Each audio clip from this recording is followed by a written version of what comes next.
ครับสวัสดีครับจากร้านเซียนโน้ตบุ๊กครับผมวันนี้ก็เป็นวันดีครับที่มาได้ทำคลิปวิดีโออีก1คลิปนะครับแต่วันนี้ผมจะพูดถึงเรื่องการจะสังเกตอย่างไรนะครับว่าไอ้เจ้าพวกฮาร์ดดิสก์ต่างๆหรือ M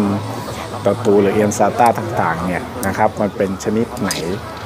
มีความเร็วเท่าไหร่สังเกตพอร์ตดูแล้วเป็นอย่างไรอะไรประมาณนี้นะครับเดี๋ยววันนี้จะ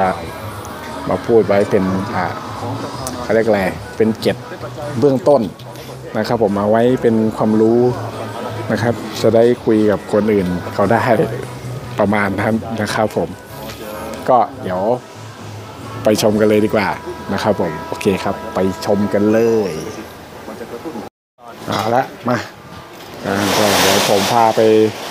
ชมนะครับว่าวันนี้จะมาพูดถึงเรื่องอะไรกันนะครับมาดูเจ้าพระเอกของเราก่อนดีกว่านะครับพระเอกของเราวันนี้เป็นบอร์ดตัวนี้นะที่จะมาพูดถึงกันนะครับเป็นบอร์ดผมไม่รู้ว่าหลายท่านได้เคยเห็นผ่านตาหรือเปล่านะครับเป็นซ็อกเก็ต2011นะครับแต่ผมเอาแรมออกก่อนแล้วกันมันจะดูขวางหูขวางตานะครับผมเพราะฉะนั้นก็จะไม่มีใครได้ร่วมรู้ความลับนี้มากนักเอาแรมออกก่อนนะครับครับหน้าตาของเขาจะเป็นแบบนี้นะครับเป็นบอร์ดรุ่น MSI นะครับ X99A นะครับในขณะเดียวกันGodlight นะครับ Gaming Carbon นะครับก็พูดถึงได้ในรายละเอียดไว้สำหรับกรณีเช่นสงครามอาวุธเคมีชีวถือว่าเป็นเกมเป็นบอร์ดที่ค่อนข้างที่จะเป็นบอร์ดที่เขาเรียกว่าอะไรนะไฮเปอร์นะครับเอาละแต่มันก็ไม่ใช่จุดประสงค์ของวันนี้ที่ผมจะพาทุกท่านมาจุดเด่นของห้องชุดที่ว่านี้ก็คือมันจะมีทุกอย่างตัวในวันธรรมดาที่มาพูดมากล่าวกันนะครับเอาละ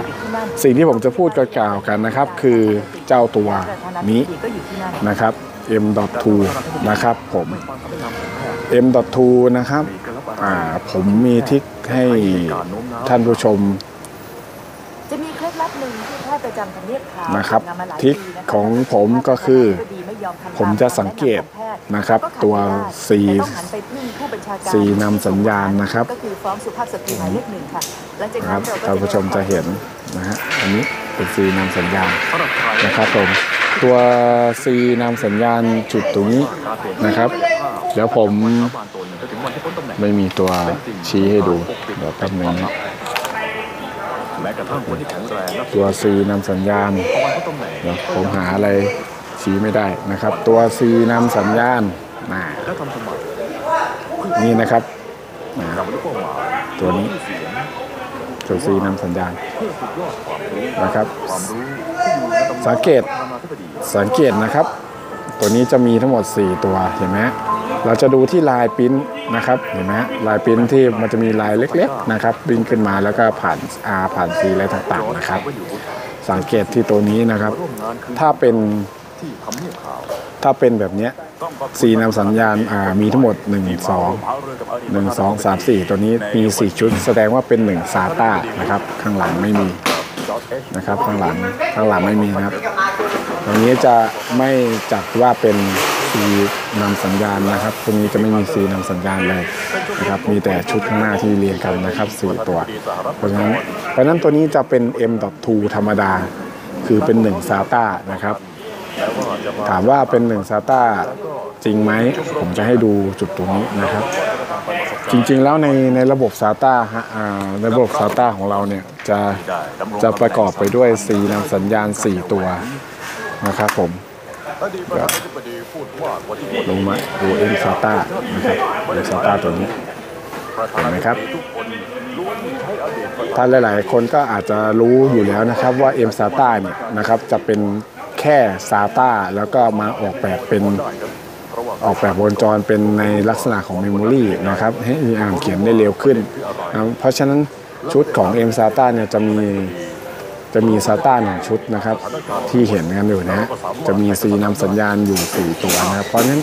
ตัวนี้ก็จะจัดว่าเป็น M SATA ที่มี SATA 1 ชุดนะครับเพราะฉะนั้นในระบบของ M SATA เนี่ย ก็ค่อนข้างที่จะมีช่องทางรับส่งสัญญาณเนี่ยด้วยระบบ SATA เพียงแค่ชุดเดียวเพราะฉะนั้นพอเรามาพูดถึง NVMe นะครับ NVMe เนี่ยนะครับจริงแล้วลักษณะเขาก็จะมีโครงสร้างเหมือน M.2 แล้วหลายท่านจะสับสนนะครับผมก็มีทริคตรงที่ว่าท่านสังเกต C นำสัญญาณตรงนี้เลยนะครับ C นำสัญญาณชุดนี้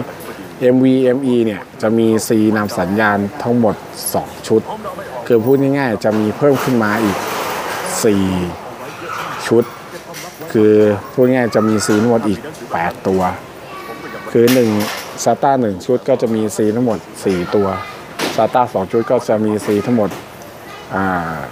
8ตัวนะครับเพราะนั้นตัวนี้ก็จะเป็นแค่ M.2 ธรรมดาเรื่องพอร์ตเรื่องพินนี่ผ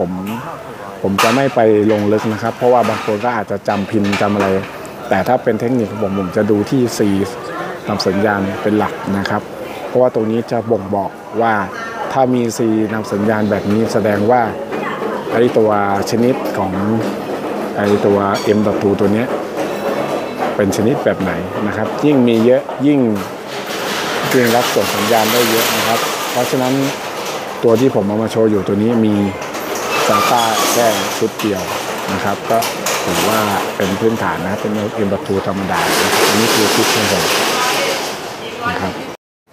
ครับเมื่อสักครู่นี้ก็จะเป็นของไอ้ตัว M.2 ใช่ไหมที่ผมอธิบายไปคราวนี้เรามาดูเรื่องสล็อตกันนะครับว่า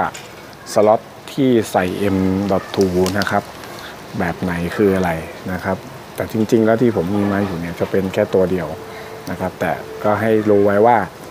จุดที่เราจะสังเกตนะครับคือจุดตรงนี้เห็นพวก C ที่เป็นชุดๆไหมครับจะสังเกตดีๆจะเห็นลายวงจรที่เขาวิ่งเข้ามาเห็นไหมฮะเห็นลายวงจรที่เขาวิ่งเข้ามาทั้งชุดเลยนะครับอันนี้จะมีนวด1 2 3 4 5 6 7 8เห็นไหมฮะมี8แล้วก็จะมีส่วนอื่นๆอีก2ตัวแสดงว่าพอร์ตตัวนี้นะครับน่าจะรองรับ NVMe หรือเป็นชนิดที่พิเศษกว่า M.2 ธรรมดานะครับเพราะว่าอะไรเพราะว่าได้มีชุดส่งสีสัญญาณวิ่งเข้ามานะครับหาตัวพอร์ตนะครับเพราะฉะนั้นเวลาที่ผมจะสังเกตพอร์ตอะไรต่างๆเนี่ยผมจะมาสังเกตในจุดตรงนี้แทนนะครับเพราะว่าถ้าพอร์ตที่มันสามารถรองรับเลยเนี่ยมันจะต้องมีนะครับมันจะต้องมี C พวกC นำสัญญาณแบบนี้นะครับเรียงกันเลยหลายอันยิ่งเยอะยิ่งดีนะครับสำหรับพอร์ตตัวที่รองรับ NVMe นะครับผมส่วนเรื่อง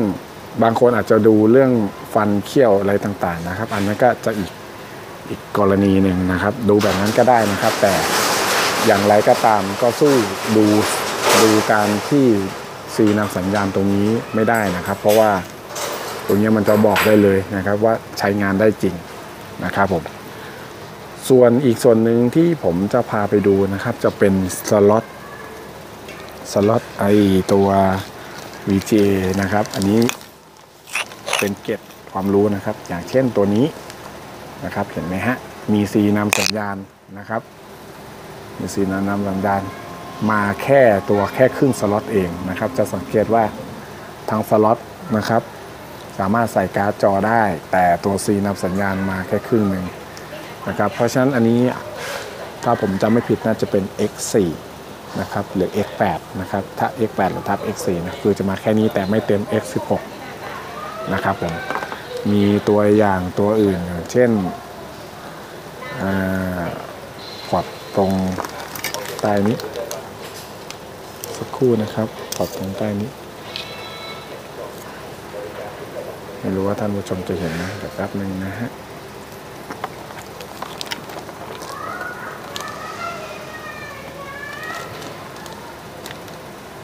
เห็นไหมครับเห็นหาง C ไหมฮะอันนี้คือเป็นพอร์ตVGA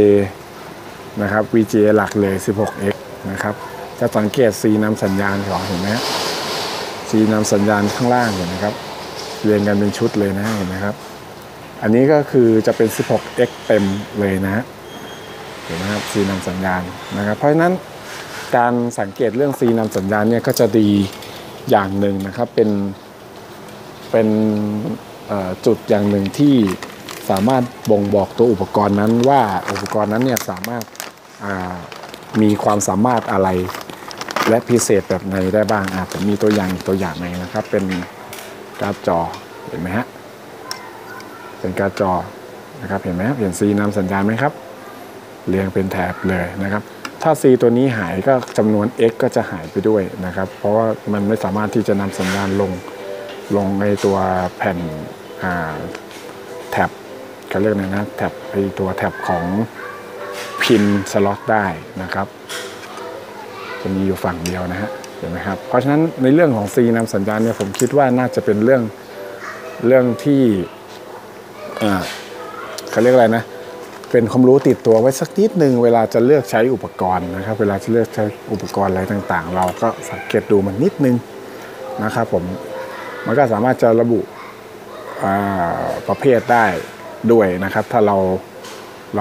มีความรู้ในเรื่องของตรงนี้ไปเวลาเราเลือกซื้ออะไรต่างๆนะครับผมก็โอเคครับสำหรับ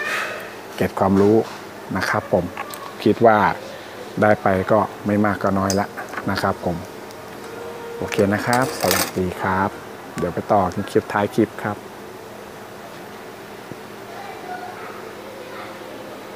ครับผมก็ครับหลังจากได้ชมคลิปที่ผมอธิบายไปแล้วก็คงน่าจะได้ประโยชน์นะครับไม่มากก็น้อยนะครับก็สำหรับท่านผู้ชมที่เคยติดตามผมมาตลอดนะครับก็จะสังเกตการพัฒนาของผมในเรื่องของคำพูดนะครับก็นะครับทำบ่อยๆมันก็จะชินนะครับก็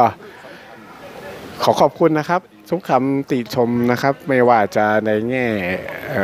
การพูดหรือวิธีพูดอะไรต่างๆนะครับก็ผมก็พยายามจะปฏิบัติให้มันดีขึ้นนะครับผมส่วนไฟล์เก่าๆที่เป็นคลิปเก่าๆก็คงก็จะต้องปล่อยมันเป็นอย่างนั้นนะครับไม่สามารถมาแก้หรือรีเมคได้ก็สำหรับท่านผู้ชมที่ติดตามผมมาตลอดผมก็ต้องขอขอบคุณจริงๆนะครับก็เป็นเพราะว่าพวกท่านที่ติดตามมาผมก็เลยต้องมีคลิปสาระดีๆอย่างนี้มาให้ได้ชมแล้วก็มาพูดให้ฟังแล้วก็มาบอกต่ออะไรประมาณนี้ครับ